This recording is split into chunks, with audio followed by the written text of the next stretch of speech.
Hello again, happy second week of classes. Today I want to begin with a little bit of logistics, a little bit of class business. Just a reminder to get your books. If you have any problems, I sent several new links because it was brought to my attention that one of the websites, Chegg, was sold out of our pop culture reader. So please do get those as soon as possible and let me know if you have any problems with that. And again, I'm sorry for the short notice. I was just given this class, and so I didn't have time to assign it and e-full it. So you guys are sort of having to scramble, and I do apologize for that. I'll do everything I can to post articles that are available. Not all of the articles that we're going to read are available online. Some of them are just in the textbook. But if they are available, links, I will try and post them. It's probably about 50-50, probably about half of them.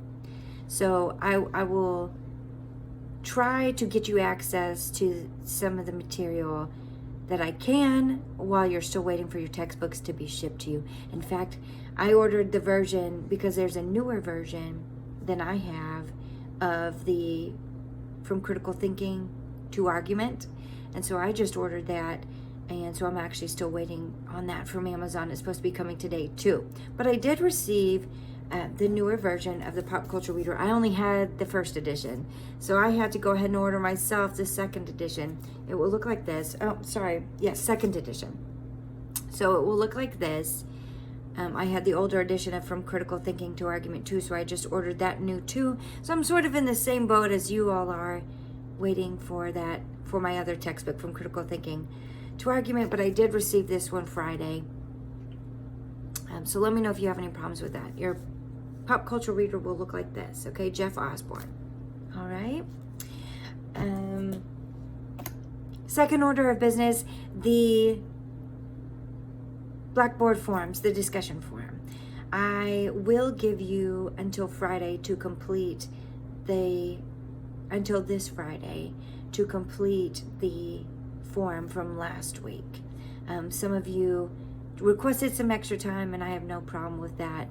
The beginning of a semester is always a little bit bumpy, and some of you are still waiting on your books, and that the first form does require that you have one of the textbooks from critical thinking to argument, and so I'll give you a little bit of an extension on that too. Just because I know this semester's off to a rough start. Also, I am speaking to my cell phone. This is a little bit strange to me, talking to myself to my cell phone. So please bear with me. But I'll try and deliver the same engaging content as I would in person. And hopefully you find most of it, if not all of it, interesting and applicable to your own lives. All right? Okay, so let's get started. I did choose a pop culture reader. I have used this probably 6 other different semesters. I'm holding it upside down. 6 other different semesters and teaching at both NIU and at Harper. And I find that it really works well. And eventually these articles will become outdated and I might have to update my textbook. I've used other textbooks too, but I really like this one. But you might be thinking, what does, as I probably would be too, what does pop culture have to do with learning how to write? What does pop culture have to do with rhetoric? How is pop culture rhetorical? And so I just want to take a few minutes to address that question, to think about that question. How is pop culture rhetorical? Today's lesson will really be about the rhetorical situation. We're diving into the elements of communication that make it rhetorical, the different elements of a instance of communication that are rhetorical. So the rhetorical situation, basically the context surrounding communication that make it rhetorical. But before we do that, I want to speak about why I chose this textbook and why we're going to be spending quite a bit of time discussing pop culture and looking at pop culture this semester. Why does it work? Or how does it work when we're learning to write? How can we use it to learn to write? There are several different ways to teach rhetoric if you're a rhetoric teacher. And one of them is through political science, through being an active, informed citizen that's engaged in social issues of the day. Another is through literature, teaching writing and rhetoric through literature. And another is through pop culture and media. There are several different ways, and I find that pop culture really works well for me and for my students in general. Having used this pop culture book for a few semesters. I've also used a textbook about monsters, and I've used a textbook about music. And music, of course, is pop culture, just one specific element of pop culture. But rhetoric has quite a bit to do with studying culture, studying culture, and as a way to study communication, and studying social issues. And interestingly enough, pop culture reveals quite a bit about both, right? Even culture's in the name. So what's cultural can help us in our writing. But let's talk more about how. Studying pop culture reveals the underlying, first of all, really reveals the underlying assumptions, power structures, and philosophical and moral constructs that our society specifically holds, that they value, right? And I like to think of rhetoric myself when I'm coming up with my own definition of rhetoric as, the analysis of societal values, morals, and beliefs, as well as your own personal values and beliefs. And so pop culture really exemplifies what a society values, what becomes popular, what becomes embraced by the multitude of citizens, of people, what people embrace most and becomes popular reveals what we value most. So studying pop culture reveals underlying assumptions, power structures, and philosophical and moral constructs of society. And those are manifested in the cultural products that we consume. It also, I spoke quite a bit last lecture, that this class is designed to teach you to become better consumers of messages that you receive. And the majority of people receive their messages through pop culture, right? The majority of us aren't tuning in to political speeches and other forms where you would receive messages. The majority of us receive most of our messages through TV shows and other forms of popular media, social media. And so it's important to look at those messages that we're receiving through those mediums, the most popular mediums, right? That's how most of us receive the message that we're getting. And so we need to learn to become good, intelligent, smart, responsible consumers of those messages. Whether it's a TV show, whether it's Netflix, social media, Facebook, the internet, whatever it may be, right? Okay. So the way that culture is experienced broadly, daily, it reveals much more about a culture than the relatively rare ritualistic formulae associated with culture, meaning those forms of high art that are not considered pop culture but considered cultural with kind of a capital C, high art, like opera and fine art, those other forms of artwork that are really much more closely associated with culture that is important and worth studying with a capital C, right? As differentiated from pop culture, which is popular and generally considered less worth studying and less cultural. But culture experienced on a broadly daily spectrum reveals more to us about societal beliefs and values than those relatively rarer art forms and forms of culture with a capital C that are considered more important and more worth study, right? Okay. Second, Studying pop culture gives us an accessible vehicle through which to explore philosophical and moral questions that society grapples with and has grappled with for many, many years. What I mean by accessible is that it's understandable. Forms of art like opera and fine art, paintings and sculptures might be less accessible to the general public. You might need some years of study to really sort of access that kind of art, that kind of culture. Pop culture is immediately accessible because it speaks to what we experience in our daily lives. And it speaks to the experience of the general population, right?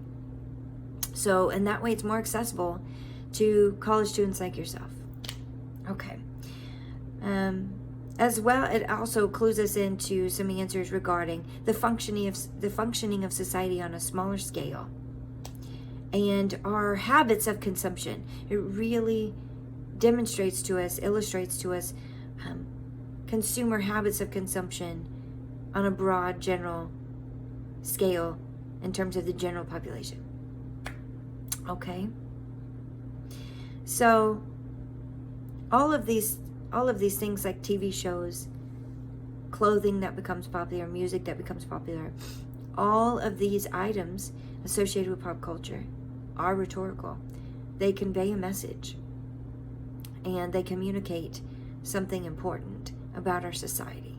So I want you to keep that in mind as we study these different pop culture artifacts that are taken up in each of these articles, right? Some of our articles that we'll read will talk about even toys, even children's toys are rhetorical, right?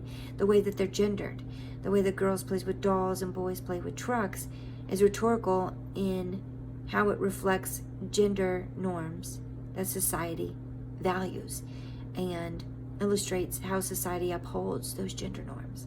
Okay, so something even as simple as a children's toy, which is pop culture, has a very important specific cultural message about gender norms.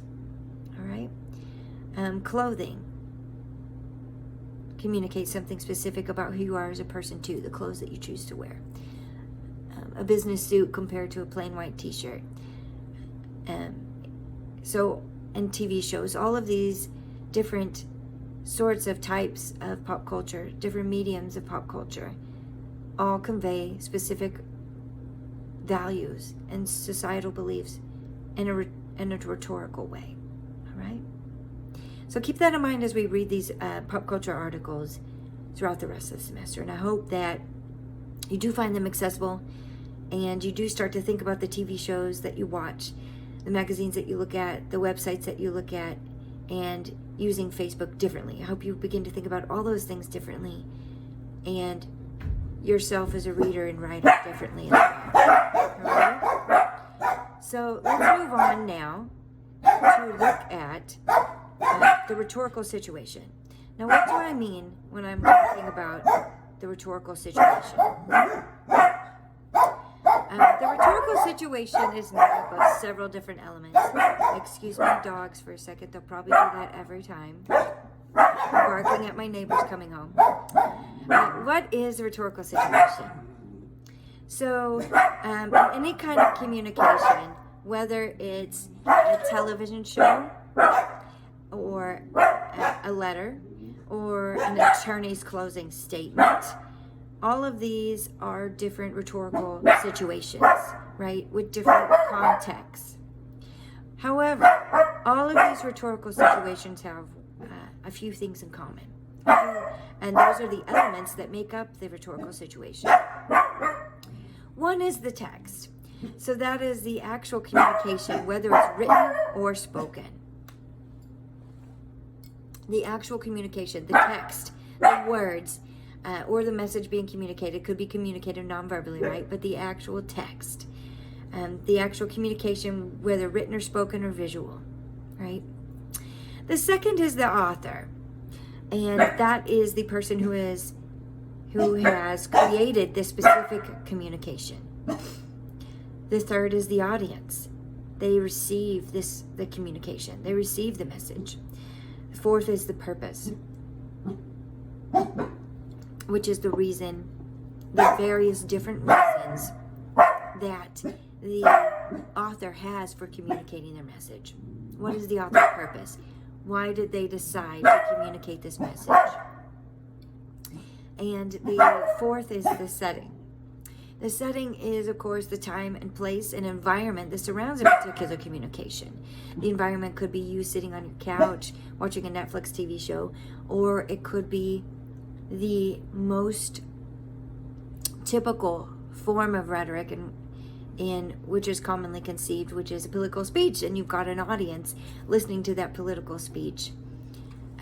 So you have a very conventional, typical form of rhetoric in that case, in a typical rhetorical situation where someone is speaking and there's an audience that's listening. So the most basic, oldest form of rhetoric, a political speech. So all different, as you can imagine, all different kinds of settings there. And so it could be a courthouse, it could be your couch, it could be a coffee shop with your friend, it could be any different kind of setting that you can imagine where communication takes place, right? It can even be you at a coffee shop reading a book, right? There's an exchange of communication there, even though the exchange is between you and the textbook, right? So the environment in which it takes place. And that includes whether you are receiving the message virtually through the internet or you're reading it. There's a lot of factors that will contribute to how you receive that message, whether it's written or whether you're listening to it, whether you receive the message via a written textbook, actual textbook, or visually over the internet, will affect how successful the message is at convincing you, right? So maybe it's harder for you to sit down and read a book, but you like to be online all day. So an online message is going to be more successful at reaching you and convincing you than your textbook might be, because you don't like the form of a physical book. You don't engage well with the form of a physical book. Or, maybe Netflix is going to be most successful because it's an engaging medium, the most engaging, and you're not much of a reader, right? So all of those things that affect your attention span, your mood too, all of those contribute to the environment of the rhetorical situation and how well you remember what has been communicated and how well it succeeds, the message succeeds, and the author succeeds at convincing you of their message. All right, so quick review: the text, the author, the audience, purpose, and setting. All right, each of these elements has an impact on the eventual outcome of any rhetorical situation. If a speech is poorly written, it's not going to persuade the audience. If the author lacks credibility or passion, they're not going to persuade their audience. On the other hand, the speaker can be really eloquent. The speaker can have a perfectly crafted message, but that message might fail to move its audience. That author might fail to move its audience if their message is firmly set in a belief system that contradicts their goal, the goal that the author hopes to achieve. And if the author is unwilling to entertain any other point of view, or unwilling to tolerate or understand other viewpoints and other beliefs, or consider any other viewpoints or beliefs when crafting their message, right? You have to consider all the beliefs and viewpoints of your audience when crafting a message for it to be successful. Okay. And finally, timing is everything, right? That's part of the setting. The setting includes time and place. So timing is everything. A message can be very eloquent and very well crafted and constructed, very well written, but if it is reaching its audience at the wrong time, if it's a poorly timed message, then that will greatly influence its outcome. So when crafting a message, you have to keep in mind the political events of the day, the social the social climate, social and political climate of the day, and really ask yourself, is this message well timed given events that are occurring, right? So a comedian might make a somewhat risky kind of sexist joke about females, which previously, before Me Too, before the social movement Me Too that was started on Twitter, which we'll talk about, that really highlights and shines a light on sexual assault. Before then, those kind of jokes might have been tolerated and might have reached their audience, and their audience might have thought that they were funny. But given the social and political climate which has arisen because of Me Too, those jokes might not be as well tolerated because of the timing. And so that's one other thing to consider, and that's a good example of that. Some other jokes, some comedians like to make jokes about different racial groups too, and given in light of recent events, those jokes that might have been tolerated before, given the recent climate of wokeness or whatever you want to call it, those same sort of jokes dealing with different racial minorities are not as well tolerated and don't have the same effect on the audience that the author might intend them to have. All right. So let's dive into what the text really is and the different elements that make up what we're talking about when we're talking about a text. Of course, at its most basic, the text is just the words that are being spoken or written. But let's talk about the other elements of the text. One that I want to speak about is the medium. And I apologize if I'm looking away from the camera. I'm just kind of referring to my notes a little bit here. I am going off of my notes, so if I'm not looking at the camera. The first thing I want to talk about is the medium. And that means there's several different mediums, right? Television, internet, a book, several different mediums, a speech in which a message can be communicated. There you've got several different options. A blog, if you want to communicate a message, you've got several different options. A TV show, a movie, a blog, a book, a Facebook post, lots of different options, right? So, and by the way, speaking of a Facebook post, social media and the internet have really changed the way we as human beings, as a species, communicate. And so we will definitely delve into that. You cannot separate technology from pop culture, and you cannot separate technology from rhetoric. And so thinking about technology as a way to learn to write is a great tool, a great thing to do, a great practice. And we will continue to do that throughout the rest of the semester. But the medium. So we've got several different mediums. And text can take the form of pretty much any and every kind of medium that people use to communicate, any different kind of media that you can think of. It can be a handwritten poem or love letter. It can be a cover letter that's typed that you send off in an email to a prospective employer. It can be a dating profile, right? That's another really interesting thing to think about.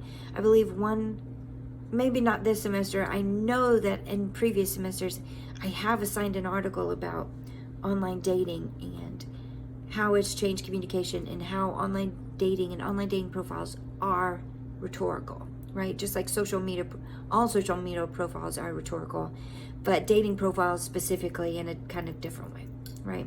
So we'll talk more about that later. But all of these are different mediums, and when we talk about text as part of a rhetorical situation, we're also talking about the medium, right? That can influence how your audience receives your message. The medium can influence it. So not only your words are influential, but the way that you choose to display them. Whether you choose to convey your message via Facebook or via dating profile or via a video, a YouTube video, or via a TV show, if you were a director or producer, influences how well your message comes across and how your audience receives it, how convincing it is and how persuasive it is, how effective it is at impacting your audience, right? Okay, so those are just a few. a magazine ad, a PowerPoint, a cartoon, a film, a painting, a sculpture, a tweet, a Pinterest pin. All of these are rhetorical. So I want you to begin to expand your definition of rhetoric and learning to write to include all these different mediums and all these different types of communication. Okay? All right. Second is the author's toolkit. We're talking about the text. We're talking about the author's toolkit. So that can be anything that the author uses to impact their structure and content of their message. And we'll talk about really mostly the author's toolkit includes rhetorical devices. And we'll talk specifically about what rhetorical devices are later. They are, you'll be happy to learn, not completely different from literary devices that you've learned about, like metaphor, but they are different in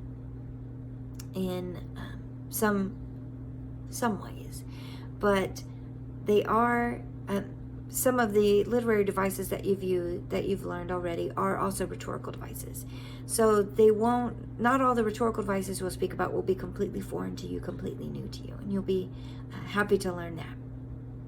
All right, so author's toolkit can be any of the tools that we use to create communication that can create an impact, create an outcome, right? And it can include, just your lips, mouth, teeth, tongue, any of that, to appearance, to language toolkit, your language toolkit, and the rhetorical devices that you use, okay? Now let's talk about an audience. Well, let me backtrack first.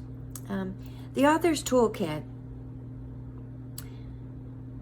the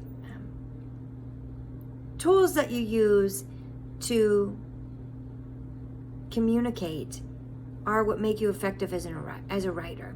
So really, part of becoming a better writer and part of this class, a big part of it, will be learning to identify what tools the author has used to communicate their message that has made their message effective in the articles that we read, right?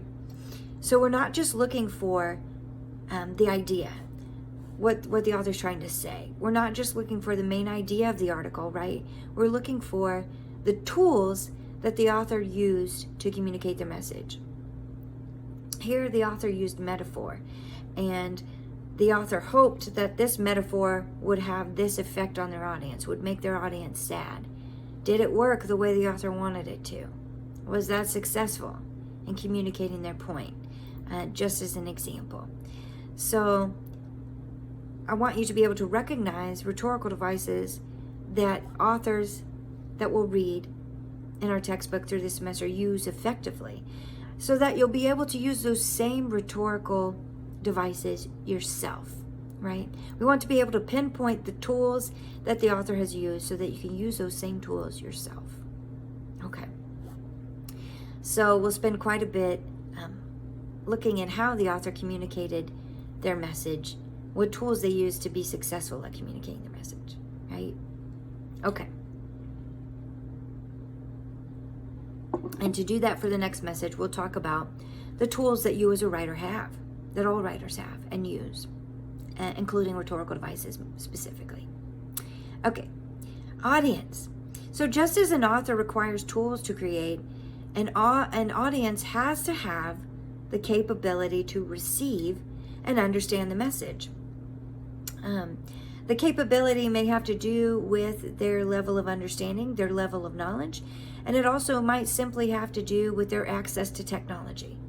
If either of these things are lacking, your message will not be successful, right? So you have to consider the needs of the audience in that way. Do they have access to the technology?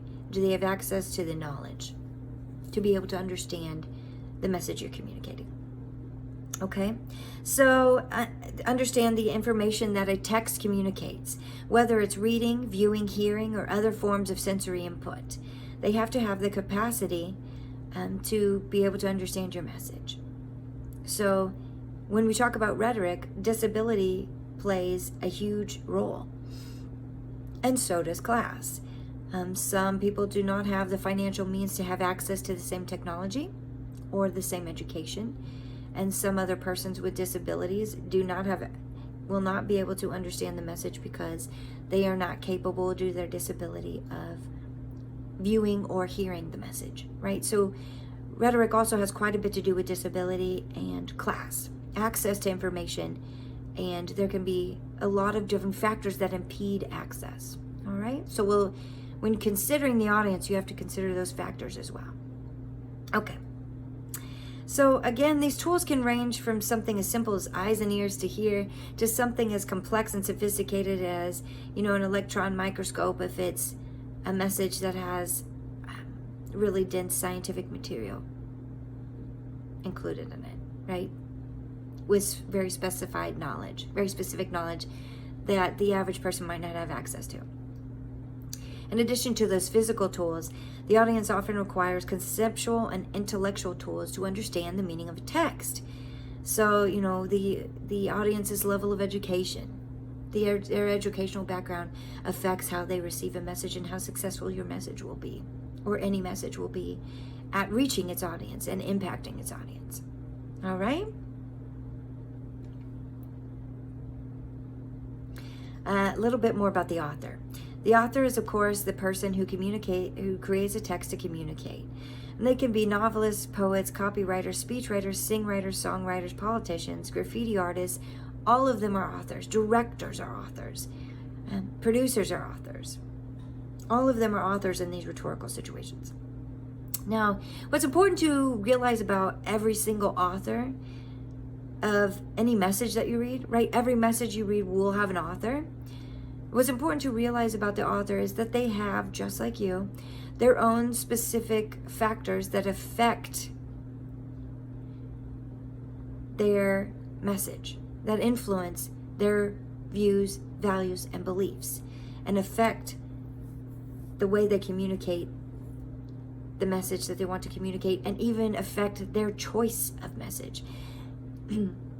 These factors that will affect their individual background are age, gender, identification, geographic location, ethnicity, culture, religion, socioeconomic condition, political beliefs, their parental upbringing, parental beliefs, parental pressure, peer involvement, their peer groups, educational, personal experience, religious beliefs, religious background, their political affiliations, and their gender identification, or their sexual identity too, their sexual orientation.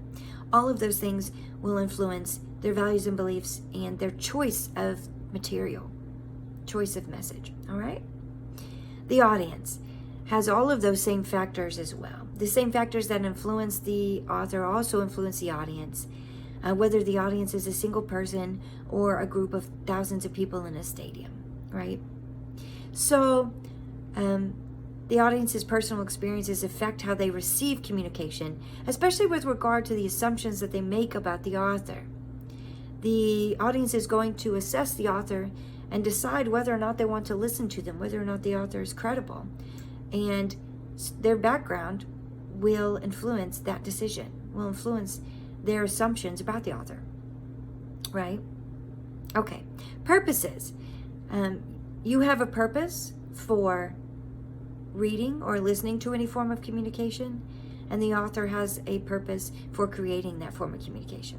So there are as many reasons, purposes to communicating messages as there are authors creating messages, and audiences who may or may not wish to receive those messages. But in any case, authors and audiences bring their individual purposes to them in any given rhetorical situation. These purposes might not complement each other, right?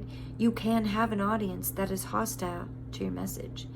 And so how are you going to communicate to those who are hostile toward your beliefs, right? And toward your message? There are some examples of some different purposes that an author might have for communicating. to inform, instruct, or persuade, but there are many, many more, right? To entertain, to startle, to excite, to sadden, enlighten, punish, console, or inspire. All of these are purposes that the author could have for communicating. The purpose of the audience could be to become informed, to be entertained, to form a different understanding of an issue, gather information, or to be inspired. And the audience might take away excitement, consolation, anger, sadness, remorse, and so on. As with the purpose, the attitude both of the author and the audience can have a direct impact on the outcome, how successful any rhetorical situation is. The author's tone. Is the author rude and condescending, or funny and inclusive? Do they use inclusive language that doesn't divide their audience? Or is their rhetoric divisive and creates lines within their audience, creates sides within their audience, right? Does the author appear knowledgeable about the topic that they're speaking about?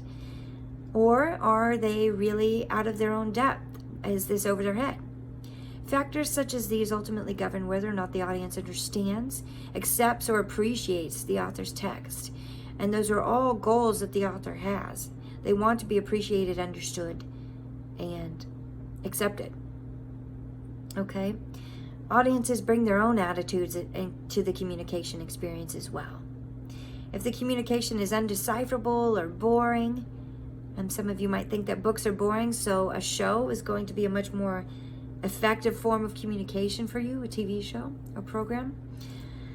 Or if a subject holds no interest, if whatever the author has chosen to speak about really doesn't interest you, then the author's not going to be very successful, right? That rhetorical situation is not going to succeed. It's not set up for success, okay? Some other ways that setting can really affect the success of a rhetorical communication, an instance of rhetorical communication. Every rhetorical situation happens in a specific setting. And, something like the weather could even affect that. If it's cold outside, nobody really wants to listen. No one's paying attention because they're just thinking about how cold they are.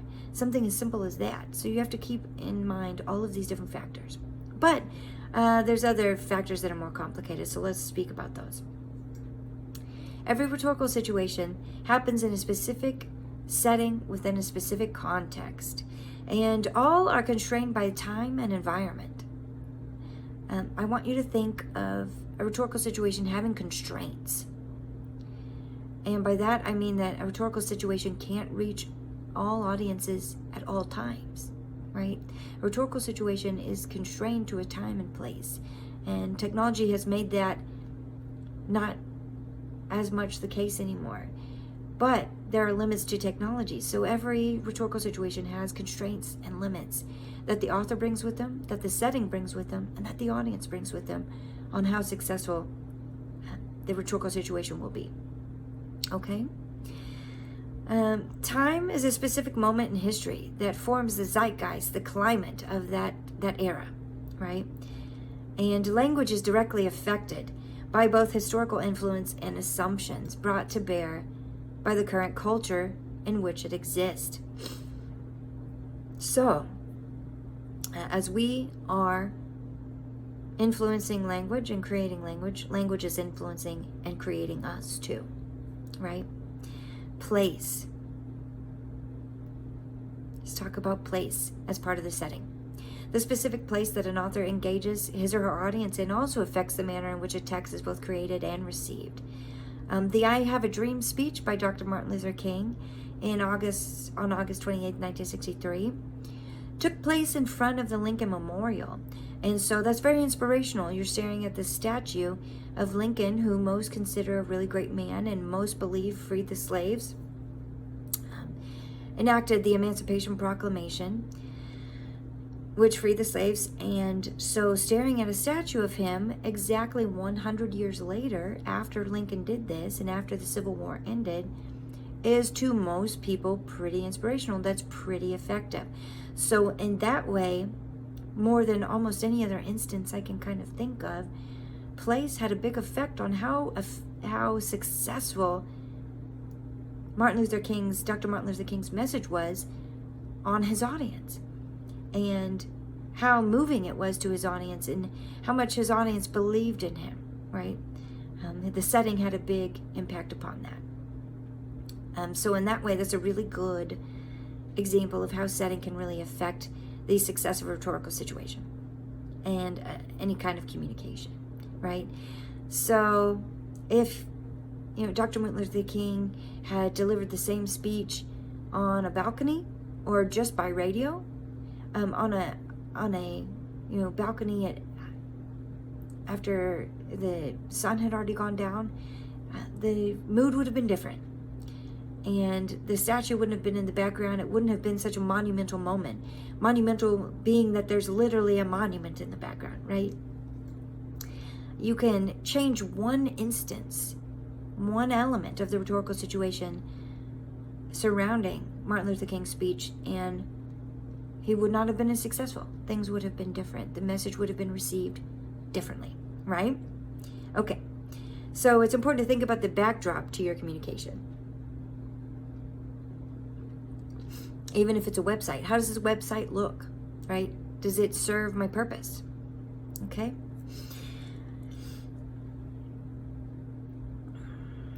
All right, so those are the elements of a rhetorical situation. Again, really quickly. The text, the author, the audience, the purpose, and the setting. And we've talked a little bit, elaborated a little bit on each of those different elements. All right.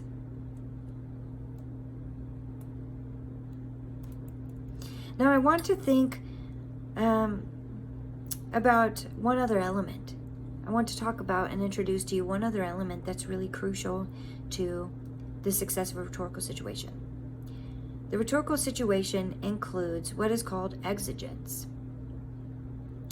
And I want you to think of this term synonymously with urgency.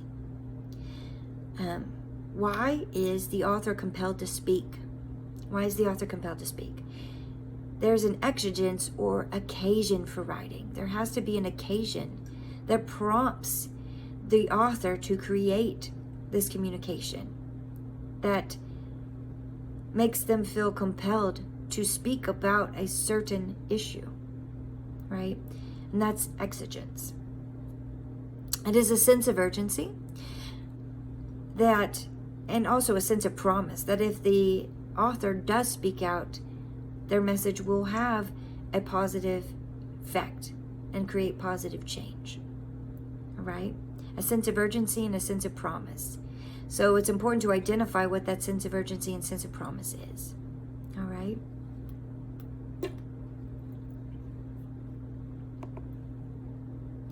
Now, what influences a reader's purpose? What is the reader's purpose? Backtracking a little bit to the audience's purpose. Like readers have purposes, and you've got to be thinking about your own purpose for writing as well as the audience's purpose for consuming your message, for listening or reading your message. Many readers most readers won't read something unless there's a benefit to them. So you've got to make it clear in the beginning of your communication why it will benefit them to listen to you and why they should listen to you.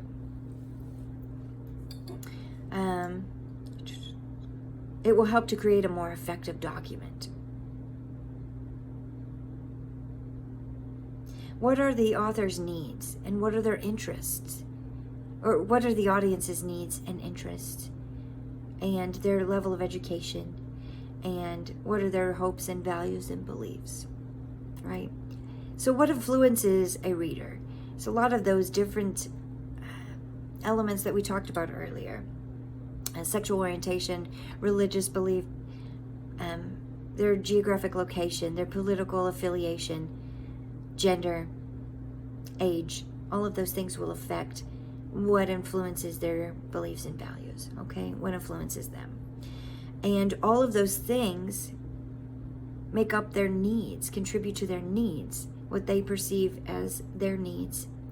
And those needs will influence their willingness to read a document, to consume whatever form of communication it is that you're putting out there, that you have composed, okay? The knowledge about a specific topic will also influence their willingness to read a message or listen to a message. So as a writer, you can't assume that your audience knows more about the topic than they really do. You have to accurately assess how much knowledge to give them and how much they really do know about the topic to begin with. Okay?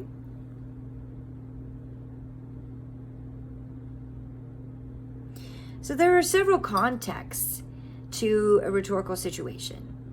The physical context, which just simply means the way that writers and readers interact with a text. And with the advent of technology, it is not always a physical text, right? So writers compose text in a variety of physical settings that can affect what they write and how they write. For instance, a tweet, you are not going to compose the same type of message as you would if you were writing a chapter for a book, because of those constraints. And one is simply here logistically a constraint. You're constrained by the number of characters, right? So for instance, a writer might not be able to do his best work in a crowded library or noisy cubicle. Similarly, readers might react differently to reading a text depending on where they read it, whether you read it on an airplane or whether you read it sitting on your couch, how comfortable you are, how noisy it is, how cold it is.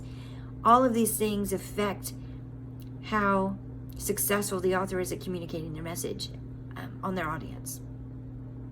The community or social context. There's a social context in which a text is read. So readers and writers belong to a social context. Writers and readers from the same or similar communities are more likely to be able to communicate effectively with one another because they've got a foundation. They belong to similar communities, the same communities with the same shared values and beliefs and similar experiences. So communication is easier in that way. There aren't as many barriers to communication. Readers familiar with specific political and social issues, for example, are less likely to expect a writer to define those issues in detail. They're already familiar with them. And this reduces the amount of time and effort that writers have to take providing background about any specific social issue for their audience if they come from similar communities. And another is cultural context, similar to social context but a little different. Refers to a larger set of similarities and differences among readers. For instance, readers from the American Midwest might find it easier to understand allusions and metaphors used in a document written by someone from Oregon than those in a document written by someone from Peru or Spain, right? We're not going to understand those same cultural inside jokes, if you will, inside information that is cultural. In the same way, time can also change cultural context too. So something written by a retired railroad engineer in 1897 is not going to have the same effect on a modern audience as it would on his contemporary other railroad engineers in 1897, right? Okay. So this is speculative. You've got to imagine how context shapes purpose and helps you to construct meaning when you are constructing a form of communication. But it is not an exact science, right? It is subjective. At best, any model of a writing situation will be inexact. So like there is a rhetorical situation that surrounds communication, any instance of communication. There's a writing situation in which the creation of a text takes place. And any model of a writing situation will be inexact. There are factors, context that we can't account for, right? We can't anticipate everything, but it's our job to try and anticipate as writers as much as we can. All right? So consider the model here. Influence of your own influences and the influences of your audience and your purpose and the audience's purpose and these various contexts that can occur, that can be present, cultural or social. Consider all of these when creating a text and how effective your text will be at convincing your audience. And when you're reading any of our articles that we're reading, or reading anything or watching anything, consider how effective that show or text is at communicating to its audience, at persuading its audience. So both in your own writing and others, consider how effective and persuasive the texts that you consume are at persuading their audiences. All right?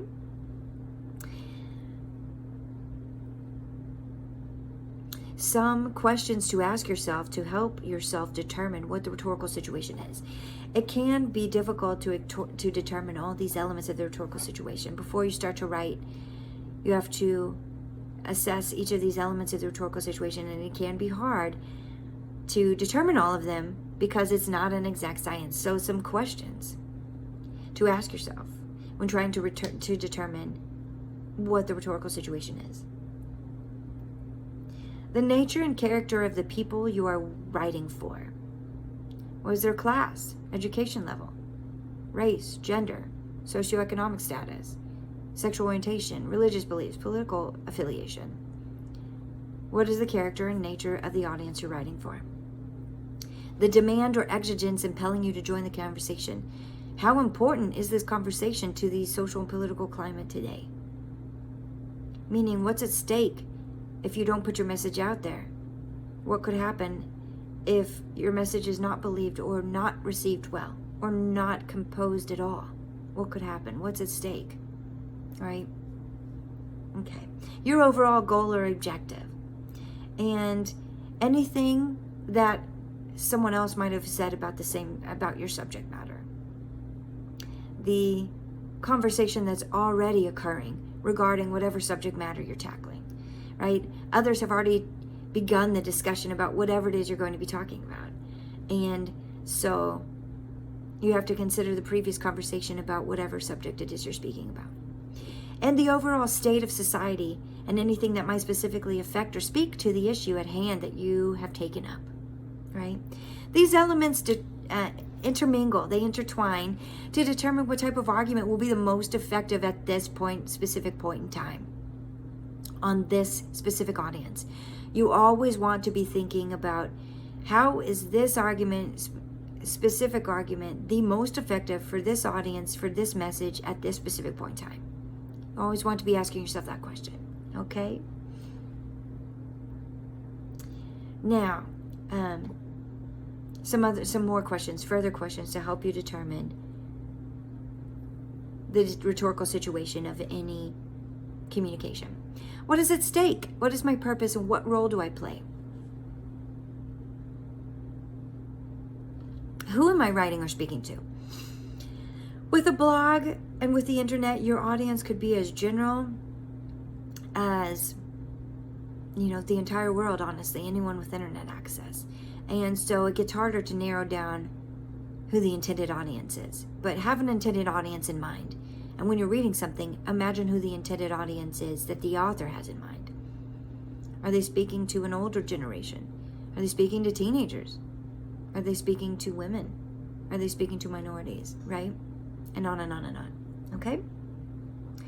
How am I best able to establish ethos with regards to my audience? And ethos, I want you to think of ethos in two different ways, right? Credibility. So, on the part of the author, but also on the part of the audience. Ethos on the part of the author is what makes them an authority. How do they establish their authority? And ethos on the part of the audience is the audience's desire to be ethical, to be a better mother, father, brother, sister, American, Christian, advocate, whatever it is, right? Their desire to be a more ethical, moral person. So that's ethos on the part of the audience, okay? I know you all are familiar with ethos, pathos, and logos. Quick overview. Pathos, we'll return to this, of course, all semester, frequently, but quick review. Pathos is an appeal to emotion. Ethos is an appeal to ethics or credibility. And logos is an appeal to logic, so science and facts. Okay. How will I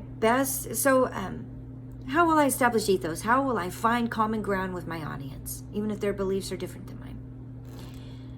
How will I best deliver my message based on the personality of my audience? Maybe a letter is not going to work. Maybe a speech is not going to work. Maybe a blog post will not work best. What method will work best? What medium will work best? What type of background and what type of evidence will I need to be able to support my claims? What evidence and information does my audience need to know that they don't know? Okay? And what is the best kind of evidence that will most support my point given my audience? For example, if you have an audience that is not primarily composed of Christians, then the best evidence that you could give is not going to come from the Bible, right? So, and that's a really simplified example, but you get the point. On most audiences, science and facts and statistics goes a long way. Most audiences will find that credible and believable and be inclined to give you credibility, to believe in your credibility. If you have those sort of facts to back up your assertions, to back up your message, that kind of evidence. So in most cases, logos is the best appeal. Facts and statistics are the best evidence that you can provide. But if it's a Christian audience, then the Bible might be a really great form of evidence that you might want to work in. All depends on your audience, okay? Based on the values and beliefs of my audience, what should I focus on to use pathos and appeal to emotion effectively? So, what kind of appeal to emotion would work best given my audience's values and beliefs, right? So whether, there's a different set of beliefs between immigrants or between BLM protesters, but an appeal to pathos would work effectively to be an advocate for both groups, right? But which would be most effective given each specific group, okay? So how can I focus on pathos to use it effectively given my audience's beliefs and values? What shared beliefs and values do I have with my audience that would allow me to effectively use emotion, employ emotion as a rhetorical appeal, okay? In terms of the rhetorical situation, what words should I use? What kind of tone should I take? Should I use really educated speech with elevated vocabulary, or should I use very simple, plain speech? Which is going to work best for my audience, right? At which level should I speak? How do I want to appear to my audience? Formal, educated, or as a regular person just like them? Okay?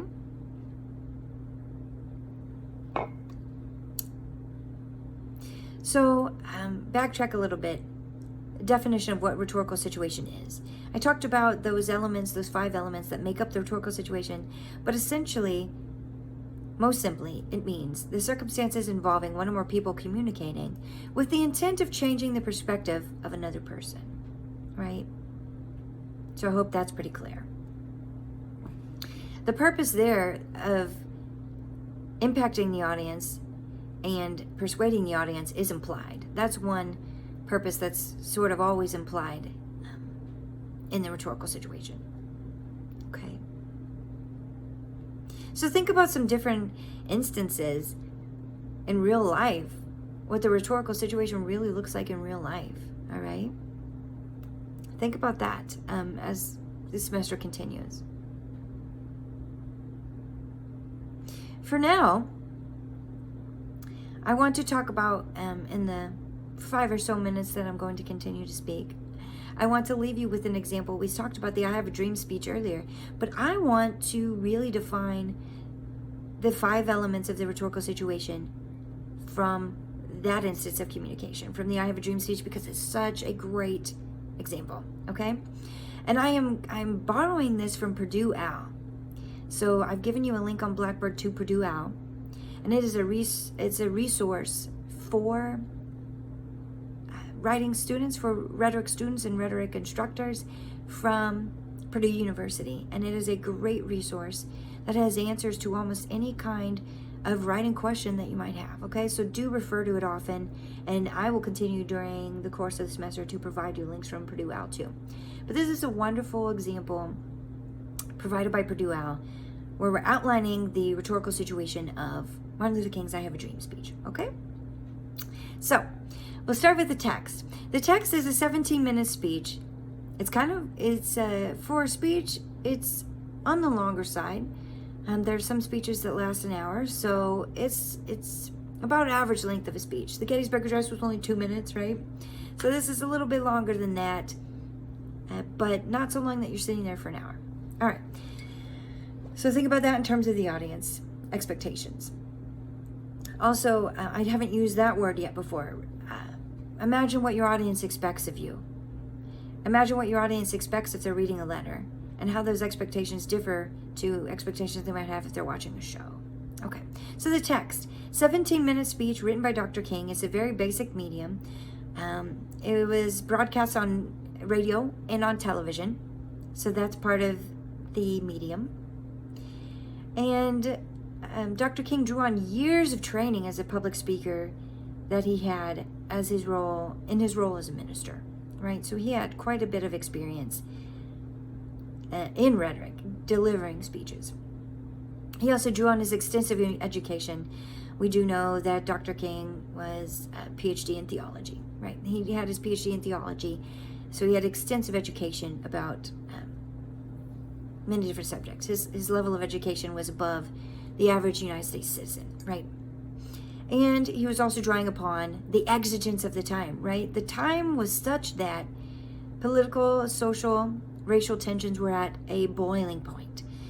And Martin Luther King used that to motivate his audience, to inspire his audience, because everyone really felt like the world was exploding. And that created exigence, an occasion for speaking. Someone has to talk about this problem and do something because the world is exploding, right? I think we can relate to that now at this time in the world. In our corner of the world, at least in the U.S. Okay.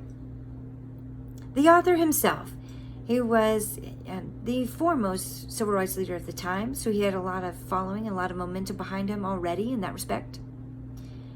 People knew quite a bit about him. He had created a following for himself. He's an African-American prime minister, Baptist minister, and prominent civil rights activist. And he gained inspiration from Gandhi, from Thoreau. If any of you have had to read Thoreau in your literature classes. And Gandhi, of course, preached nonviolent resistance, just like Thoreau did in Civil Disobedience. That if a law was wrong, you had an obligation to resist it, but nonviolently. Okay, so both Gandhi and Thoreau taught grammar, words, they're hard. Both Gandhi and Thoreau taught nonviolent resistance, and King really latched on to that idea. King's purpose. Oh, I'm sorry, I'm skipping. Audience. King's audience. It was very varied, right? Because a lot of American homes were watching the speech on TV and listening to it on the radio. But also there were 200,000 people in the audience who had marched on Washington with him in person. So that amount of people really creates a buzz in itself, no matter what else was going on, right? They were all motivated enough to march to Washington with him. And then at the end of that march, there was this speech. So they were already motivated.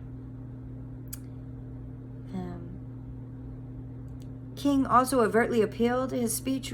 He imagined that in his audience, he was appealing to lawmakers and citizens everywhere, that they needed to right this injustice and resist peacefully.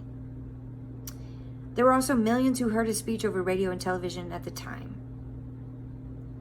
The audience has ballooned, has reached millions of people, many millions of people since then, since 1963, whether in video, audio, or digital form. So the audience is now millions and millions of people who have heard the message over the years.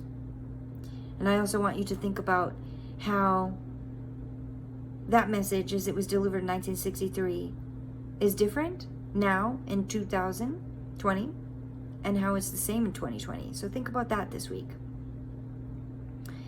Purposes. Of course, his immediate purpose was to address the injustice and to convince people that what was happening in America was wrong, right? First and foremost.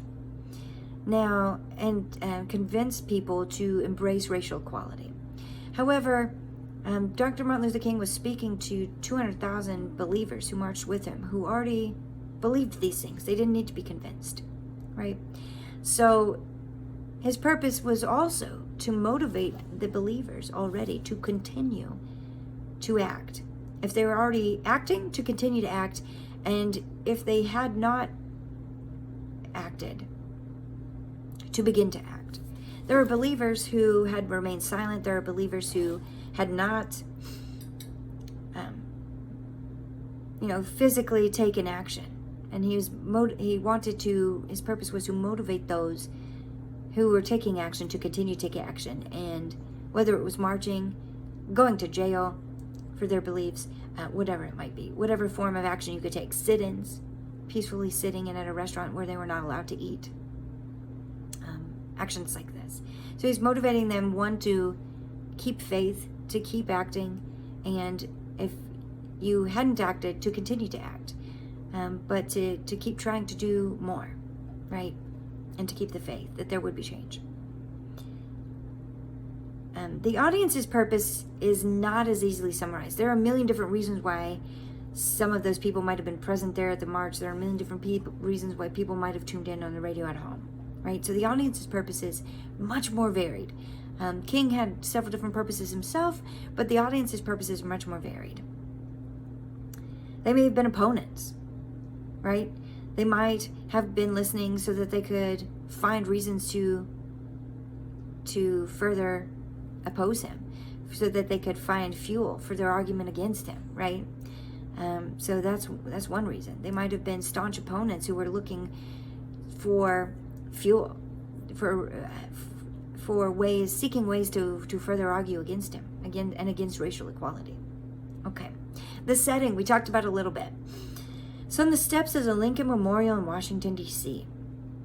And so the immediate community and conversation for the speech was the ongoing civil rights movement that had gained particular momentum due to the 1955 Montgomery bus boycott, which Dr. King helped direct.